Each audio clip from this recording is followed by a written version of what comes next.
सभापतींचा निर्देश म्हणजे ब्रह्मवाक्य होऊ शकत नाही. तुषार दोशी. निलंबनावरून सभागृहात चर्चा. फडणवीसांचं उत्तर.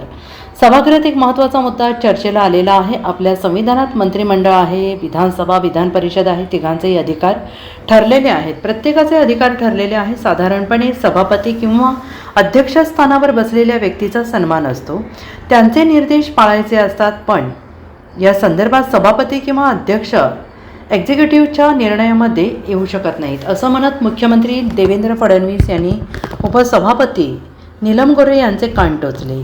विधान परिषद सभागृहात सोमवारी सातारा जिल्हा परिषद अध्यक्ष निवडीवरून झालेल्या चर्चेनंतर उपसभापती नीलम गोऱ्हे यांनी साताऱ्याचे पोलीस अधीक्षक तुषार दोशी यांच्या निलंबनाचे निर्देश दिले आणि त्यावरून मुख्यमंत्री फडणवीस यांनी सभागृहात उत्तर दिले. ठाकरेंच्या शिवसेनेचे आमदार अनिल परब यांनी सातारा पोलीस अधीक्षक निलंबनाच्या निर्देशावरून सभागृहात प्रश्न उपस्थित केले. सभापती उपसभापतीच्या अधिकारासंदर्भात त्यांनी स्पष्टीकरण मागितले. त्यावर मुख्यमंत्री देवेंद्र फडणवीस यांनी उत्तर दिलं आहे. खाली विषय झाला आहे की अधिकारी मंत्र्यांच्या ब्रीफिंगला आलेला नाही. अशा स्थितीत एखादा दिलेला निर्देश हा सभागृहाचा निर्देश असतो. एखादा मंत्री बोलतो की निलंबित करेन, तेव्हा त्यालाही तो अधिकार आहे. सभापती यांनी दिलेला निर्देश असतो. वस्तुस्थिती असेल तर एक्झिक्युटिव्हकडून कारवाई होते, पण वस्तुस्थिती वेगळी असेल पण वस्तुस्थिती वेगळी असेल तर बदलही करू शकतो. आश्वासन पाळता येत नसेल तर हे सभागृहाला सांगावं लागतं.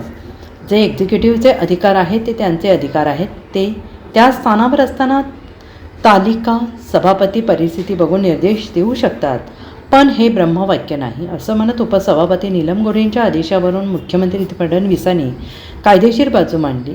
आज उद्या जेव्हा सभापती यांना रुलिंग द्यायचं आहे ते देऊ शकतील, असंही त्यांनी म्हटलं आहे. ज्यावेळी सभापती असं निर्देशित करतात त्यावेळी सभापतींनी तो दिलेला निर्देश असतो. त्या संदर्भात त्यावेळच्या परिस्थितीनुसार त्यांनी तो दिलेला निर्देश असं समजून वस्तुस्थिती असेल तर एक्झिक्युटिव्ह त्याच्यावर कारवाई करतो आणि त्याच्यात जर वेगळी वस्तुस्थिती असेल तर एक्झिक्युटिव्हला हा अधिकार आहे की ते पुन्हा त्यांना कळवू शकतात की ही वस्तुस्थिती नाही, हे करणं शक्य नाही. हा एक्झिक्युटिव्हचा अधिकार आहे. आणि या सभागृहामध्ये दिलेली आश्वासनं पाळली पाहिजेत, हे महत्त्वाचं आहे.